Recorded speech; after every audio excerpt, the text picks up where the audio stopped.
ദൃശ്യം 3 ഭയങ്കര ലാഗാണ്. അത്ര ട്വിസ്റ്റ് എന്നില്ല. ദൃശ്യം 1ഉം 2ഉം കമ്പയർ ചെയ്ത് നോക്കുമ്പോൾ ദൃശ്യം 3 ഈസ് ആവറേജ് അല്ലെങ്കിൽ ബിലോ ആവറേജ് എന്ന് പറയുന്നവർക്ക് ഞാൻ സീരിയസ് ആയിട്ട് ചോദിക്കുമോ, നിങ്ങൾ എന്താണ് എക്സ്പെക്ട് ചെയ്തത്? അതിൽ ഡയറക്ടർ തന്നെ പറഞ്ഞിട്ടുണ്ടായിരുന്നു, you don't have to expect too much, surprise elements ഉണ്ടെന്ന് പറഞ്ഞിട്ടുണ്ട്. ഫാമിലിയുടെ ഇമോഷൻസ്, അവരനുഭവിക്കുന്ന പ്രശ്നങ്ങൾ, അതൊക്കെ തന്നെയാണ് ഉള്ളതെന്ന് പറഞ്ഞിട്ടുണ്ടായിരുന്നു.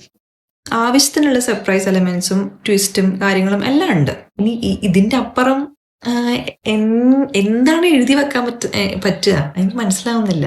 ദൃശ്യം 3ന്റെ ആവശ്യം ഉണ്ടായിരുന്നു. ദൃശ്യം 3ന്റെ ആവശ്യം ശരിക്കുമുണ്ട്. അത് നിങ്ങൾക്ക് ഫിലിം കണ്ടു കഴിഞ്ഞു കഴിഞ്ഞാൽ നിങ്ങൾക്ക് മനസ്സിലാവും. ദൃശ്യം 1നകത്തും 2വിനകത്തും കണ്ടു കഴിഞ്ഞിട്ട് നമ്മള് മനസ്സിൽ ചോദിക്കുന്ന ഒരു ചോദ്യമുണ്ട്. അതിന്റെ എല്ലാ ഉത്തരവും ദൃശ്യം 3ക്കകത്ത് കൊടുത്തിട്ടുണ്ട്. ഇനി മേ ബി നിങ്ങൾക്ക് പറയാം ദൃശ്യം 4ന്റെ ആവശ്യമില്ല, നിങ്ങൾ പറഞ്ഞ ഓക്കെ ഞാൻ സമ്മതിച്ചു.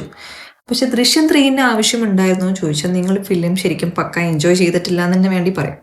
മേ ബി നിങ്ങൾ ഫസ്റ്റ് ഷോ കണ്ടതിൻ്റെ ആവാം, ഈ പറഞ്ഞ പോലെ കുറച്ച് ഓർക്കച്ചടവിൽ കണ്ടതിൻ്റെ ആവാം. I don't know.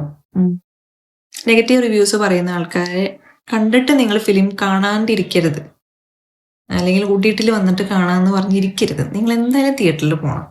ഇപ്പം തന്നെ തിയേറ്ററിൽ ടിക്കറ്റ് ബുക്കിംഗ് ഇല്ല.